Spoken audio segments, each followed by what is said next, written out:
Coming up next on Headline Humboldt, local political observer and attorney Eric Kirk joins us to chart the menu of propositions voters will consider during next Tuesday's election. Also, the Board of Supervisors this week voted to suspend taxes on cannabis cultivation for 2 years, throwing a much-needed lifeline to Humboldt County's most famous industry. Coming up now on Headline Humboldt.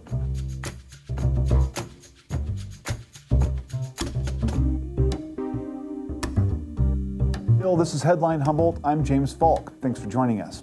It's exhausting for me, as I'm sure it is for you, to hear and report every election cycle that this time the stakes are really high and our democracy may well be on the line. Yet I happen to believe it's also true. So in an effort to make sure that what comes out of this election correctly reflects the real will of the American people, we all have to vote. Whether you fall on the right or the left of the yawning political divide, it's important to know that some folks who are running are actively villainizing the entire system, while also claiming that any election where their side loses is by definition fraudulent. That last bit is a new and insidious development in American politics, and if its adherents gain controlling power in our various levels of government, our way of life and systems of democracy really are at risk. They make no bones about it. So be informed about where your candidates stand, understand what's at stake, and make sure that when you vote, it's with the understanding of how that vote may well play out over time. For tonight, we're talking about how California voters have a real ability to change the way the state does business. Direct democracy in the form of state propositions can force dramatic change, and depending on whether the idea at root is sound or not, can make running the government that much more difficult than it already is. On these questions, we all need to be educated on how our votes impact the way the state gets run. Joining us in studio tonight is local politico and attorney Eric Kirk. Thanks for joining us. Thank you. So we have a list of propositions here, 1 through 31, with some missing in the middle there. Right. But let's just go through those so our viewers get a chance to sort of hear us talk about what's at stake in each of these. You bet. Now, obviously, Proposition 1 is dealing with the big subject that's abortion. Can you describe for me what it will do and what you think it is? Well, first of all, the reason the number is so different from the others is because it's a constitutional amendment. Anytime you have a constitutional amendment, it will be down in the single digits, as opposed to the others. So that's the only one that represents a constitutional amendment, right? Okay. And it basically it puts into wording that abortion and birth control are protected rights in the California Constitution. Okay. It's already there because in 1972, even before Roe v. Wade came out, there was a measure that passed back then by voters that put privacy into the wording, the right to privacy, and every legal interpretation, even really surviving the Dobbs case, is really saying if you've got a right to privacy, an inherent right to privacy, that includes your reproductive choices, your willingness to have a family, and your conversations with your doctor, et cetera, et cetera. And so this is just redundant. It's going to have zero effect. There are some who are arguing, well, there's a symbolic reason to actually have abortion and birth control explicitly in the Constitution, but I object to this, and I am voting for it, but I object to it on the basis that this is performative. It's theater to get people to come to vote because the Democrats have learned that if abortion is on the ballot, it will encourage people who might not otherwise be, encouraged to come to the vote, particularly young women, young people in general, and then particularly the young women who have been registering in record numbers. Yeah. Now, if we, live in a world where in 2 years there's a national ban on abortion, this would do nothing for residents of California to enable them to keep getting those services, right? No, whether it survives or not, a national ban is not. This is not going to have any bearing. We already have right to privacy in the Constitution, and so far nobody has, even in trying to overturn the laws, has tried to separate privacy from abortion. In fact, it's really, Clarence Thomas pretty much openly argues there is no right to privacy in the Constitution. And you can get into discussions about the 9th Amendment, penumbra of the Bill of Rights, and the 14th Amendment as to whether or not they're justified, but that gets into the overall issues as to whether or not abortion is a matter of federal concern and a fundamental right. Reproductive rights are fundamental rights guaranteed by the Constitution, even though it's not specifically enumerated, just like the right to travel, the right to contract, and a lot of other rights that are not specifically enumerated have been upheld all the way back to Oliver Wendell Holmes and before. But when this came up, all of a sudden they say, oh no, you can't just make up new rights, you know. So basically, when the Supreme Court overturned Roe v. Wade, it was under the argument that there is no right to privacy, so therefore no federal guaranteed right to privacy. Okay. Each state might have it. You know, it comes from a completely backwards philosophy of that the government creates rights. Really, the philosophy of the Bill of Rights that Madison aspired is that the government simply recognizes rights, doesn't create rights. We have inalienable rights, and they are and so anyway, I don't want to get into the weeds of that, but it's but this is performative. This is again to get people out and to make a symbolic statement. Fine, I'm going to vote for it. I kind of don't appreciate being manipulated. I wish the Democrats had left this off, but it's on, and I will vote for it because I certainly don't want the media to be interpreting a no vote or even a close vote as, well, maybe we really don't want freedom of choice. So now, the one that people have probably heard about a lot because of the bombardment of radio ads everywhere are Props 26 and 27, both of which have to do with sports betting. Now, you mentioned to me before the show that the Supreme Court recently struck down a ban on sports betting and opened up the process. In 2018, the Supreme Court majority, again, strictly along ideological lines, overturned the federal ban on sports betting on a really strange basis, saying you can regulate it, federal government, but you can't ban it outright. If you ban it outright, then you've basically ceded your rights under your power to the states. And therefore, and so far, Congress hasn't taken it up. It's been too divided to take this up. So about 2/3 of the state rushed to legalize it because it's a source of revenue. It's a huge source of revenue. I think it's like almost $60 billion a year now that it generates. And so everybody wants to tap into that, saying, okay, well, you know, it's on the wall. We don't have any choice. We need to pass this. Well, California has been holding out, saying, you know what? This is the crack cocaine of voting. This is where gambling addicts, gambling addicts lose a lot of money, lose their shirts. And so, but because of that, two groups of interest have now placed ballots, competing ballots, whichever gets the most votes wins if both of them get over 50% on the ballot that would basically open up a framework of legalized sports betting in California. So how can people think about them in a way that would differentiate the two? Well, Proposition 26 I consider to be the least of two evils, but it's been supported by gaming tribes, all but like 2 or 3 of the tribes. There are about 2 or 3 that support Prop 27 because they actually possibly are getting special deals under there, but who knows? It's hard to say exactly what the reasoning is. But Prop 26 would allow you to gamble in sports betting. It would also open up roulette and other things that are currently not legal in California. But you would have to actually walk into either a tribal casino or into a horse race, horse track, place to do it. Prop 27 would allow these companies that are making a lot of money across the country to basically set up apps so you could place bets from any phone or computer, and it just would go crazy. It would just make it so that it would be rampant. They're promising funds that will go to the homeless, and that's one of the arguments I heard against it is it'll actually contribute to homelessness because there's so many problem gamblers. That would it would fall apart. It's one thing if you got to go to a casino because you got to take the trip and then it's under a little bit controlled conditions. The problem I have with it is that this is, again, propositions that are very complex. And if we are going to legalize it in California, simply because, you know, it's the writing is on the wall, it ought to be done with all the experts, all of the communities of interest coming together in committee, testifying, and then the legislature actually be able to do its job and come up with a comprehensive policy rather than one winner-take-all situation in which you have to accept a straight up or down terms of the proposition, and then you're stuck with them once they're voted in. And you know, and I supported, even though I'm really not a fan of gambling, I supported expanding the casinos to the tribes in the 1990s when we passed those measures, simply because, look, somebody's going to profit from it. Is it the people that were like legalized gangsters in Nevada, or the tribes? tribes who can benefit from it. So I'm saying, let's let the tribes do it, keep some money local and all of that. This is going a little bit too far. I find something exquisitely just about having Native Americans make money off of other people's, avarice or greed or whatever.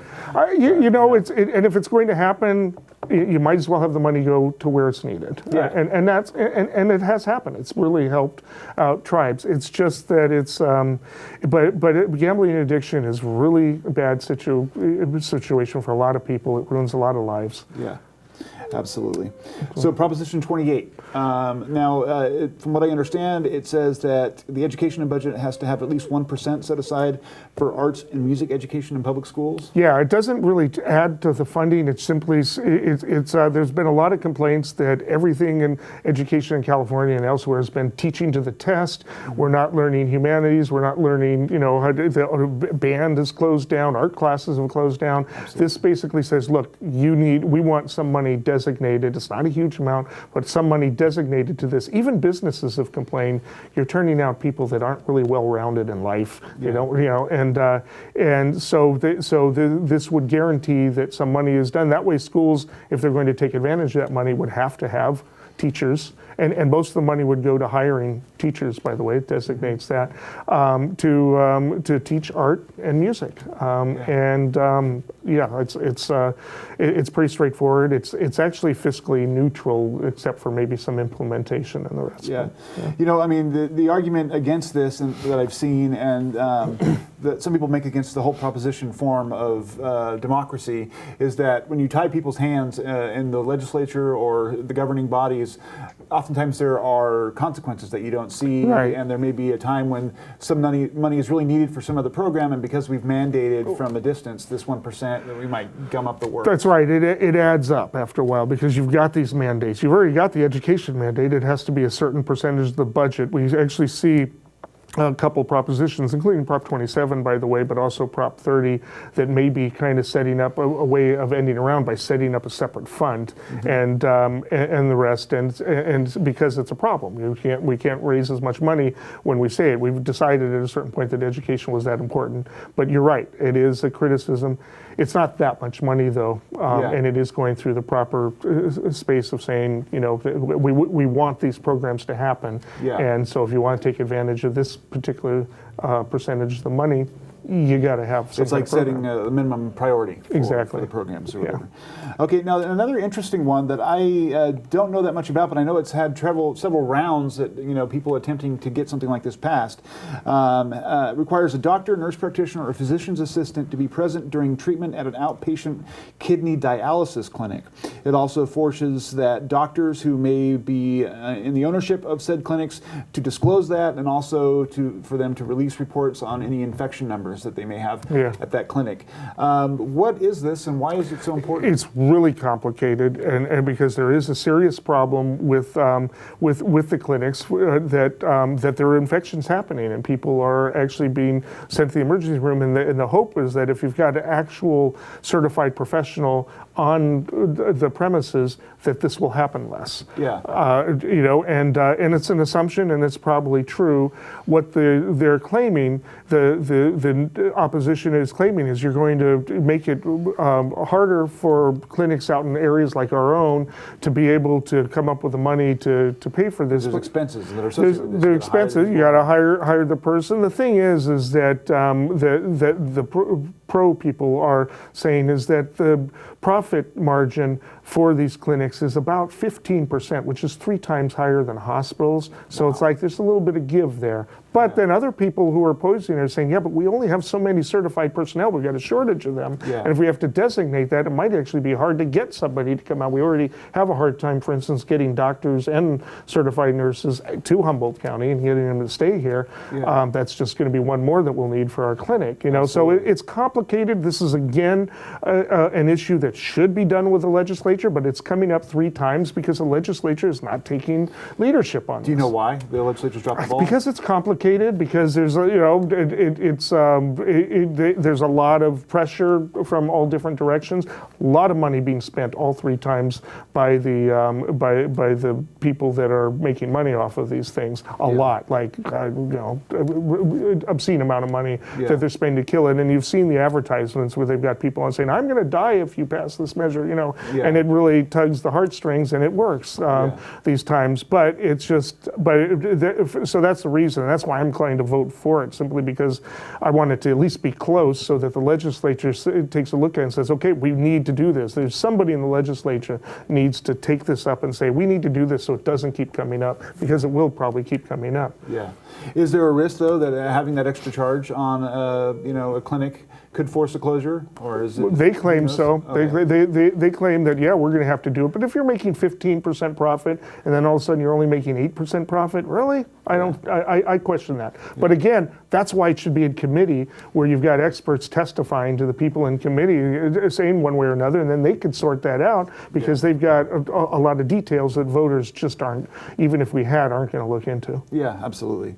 And then we have a Proposition 30, which is looking to raise personal income taxes for the wealthy. Over $2 million a year. Over $2 million a year, in order to allocate revenue to zero-emission vehicle purchase incentives, charging stations, and wildfire prevention. That sounds good, right? It is good, especially if you support moving away from towards climate change and all of that. There are two primary objections to it. One is Uber and Lyft are really going to benefit from this. They put a lot of money to it because they are mandated to make a good portion of their fleet become electrical. This will give them money to essentially finance them doing that. Okay. So that's one objection. But it's like, okay, so they benefit from it, but just because somebody is going to profit off of it that way doesn't mean you don't want it, because you do want it to in fact happen, right? Yeah.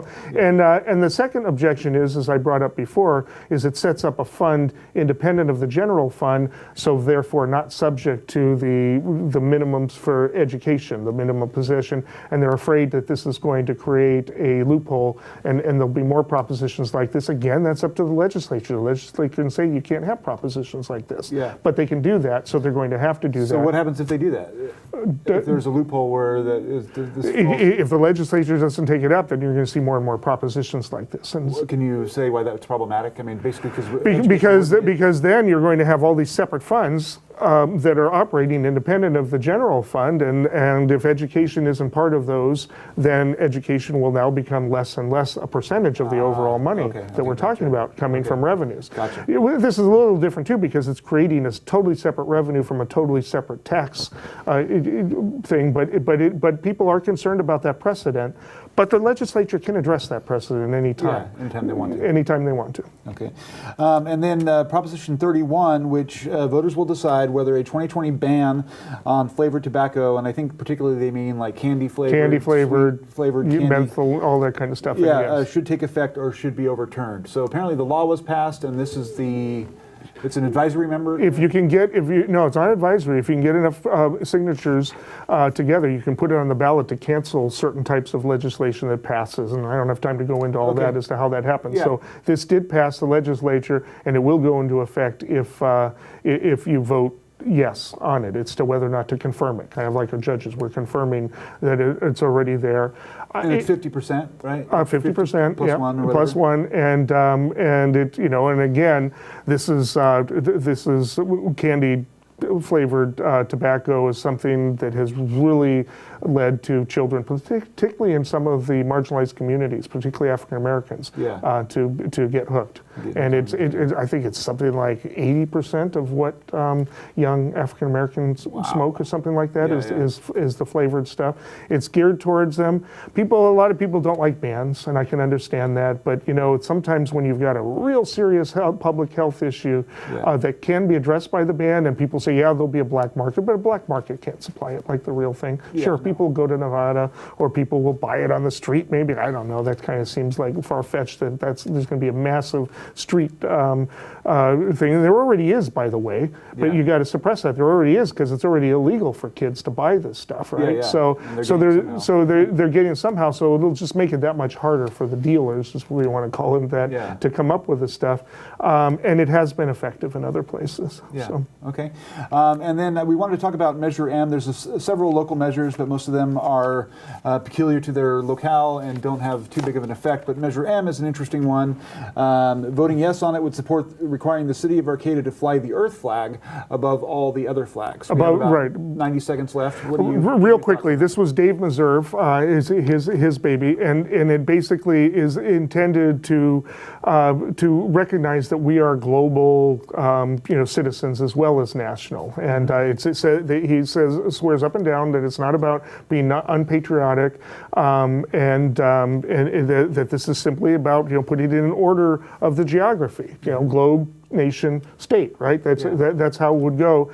There is a law, state law, that says that the American flag must be placed in highest honor, which is different from the federal, which says it's got to be up, highest physically, right? But federal has no jurisdiction over what the state government does on this issue. So it's really up to the state. So what does highest honor mean?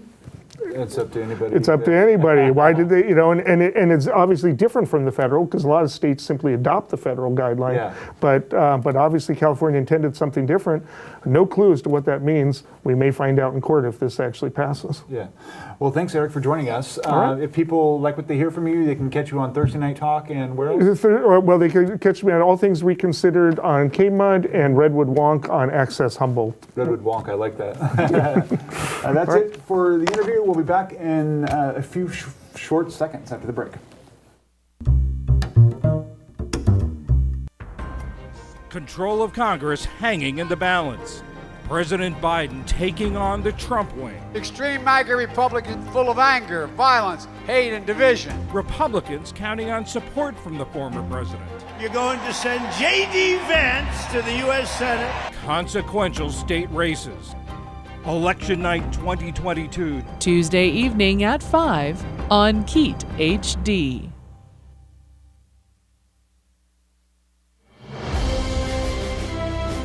Keat TV presents live coverage of the 2022 election results with your host, James Falk.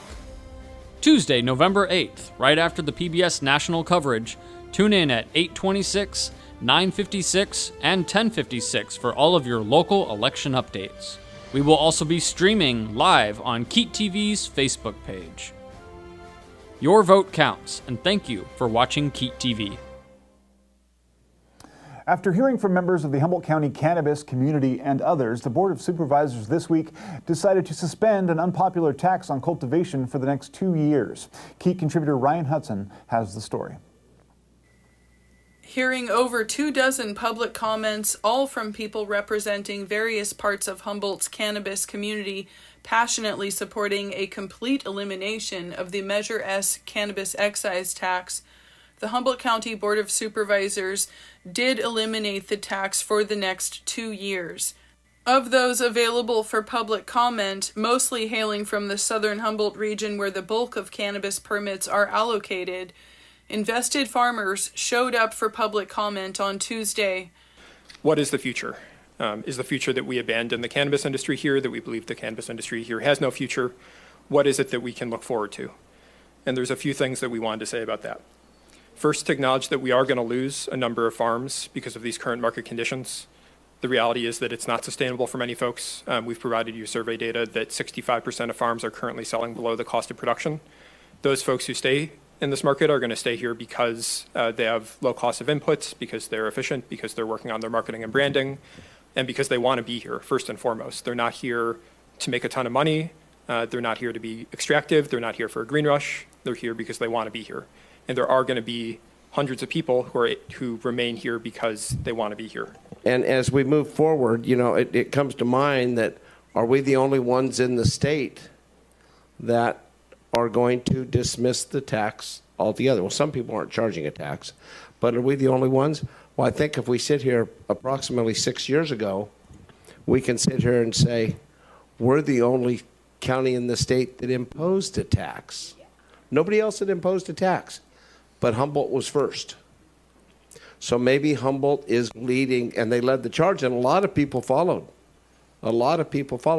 Maybe this will help the California cultivators across the board. So as we look at this, and if we're going to be industry leaders, as you know, and we're the only county county in the state doing this. Again, we were the only county in the state that imposed a tax, and everybody followed. A reassessment of Measure S cannabis taxation has long been called for by the cultivation community in Humboldt County, and it was Supervisor Rex Bone who ultimately made the motion.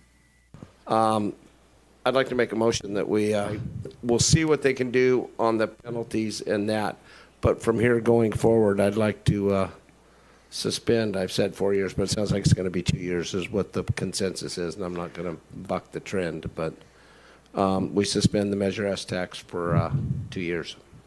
I would propose a motion to suspend tax payments for cultivation years 2022 billed in 2023 and cultivation year 2023 billed in 2024, to defer all outstanding payments until October 2023 with a waiver of penalties on installments that were due October of 2022, and with enforcement occurring following the payment in October of 2023 for any outside taxes owed, and return with recommendations to modify Project Trellis, which would address the penalty situation, and to return for discussions on potential modifications to Measure S through a ballot initiative.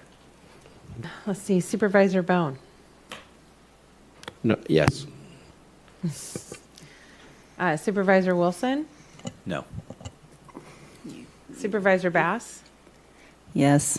Supervisor Madrone? Yes. Thank you. Motion passes 3-1.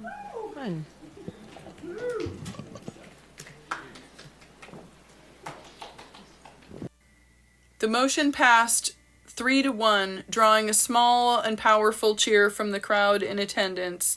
Supervisors Bone, Bass, and Madrone in favor, Supervisor Wilson declining to support the motion, and Supervisor Bushnell observing from the sidelines, having had to recuse herself due to a conflict of interest resulting from her owning a permitted cannabis farm in the southern Humboldt area. Reporting for Headline Humboldt, this is Ryan Hutson. Cal Poly Humboldt and College of the Redwoods announced plans this week to develop a new state-of-the-art facility to help bolster local nursing programs. Plans will see a former warehouse on Samola Boulevard in Arcata rebuilt into a cutting-edge 50,000 square foot educational site. To perform the work, the state has allocated $10 million to expand the nursing programs and develop what's being called the Healthcare Education Hub on the site of what was the Industrial Electric Service Company. According to State Senator Mike McGuire, the facility will train a wide range of medical professionals, from EMTs to psychiatric technicians, among other positions. Students from both Cal Poly Humboldt and CR will ultimately benefit, McGuire said. The project will soon break ground and will be open to students in 24 to 36 months. That's it for tonight. Thanks for watching, and please remember to vote on Tuesday or before if you want to, because you can, in the Golden State. Anyhow, stay tuned, stay informed.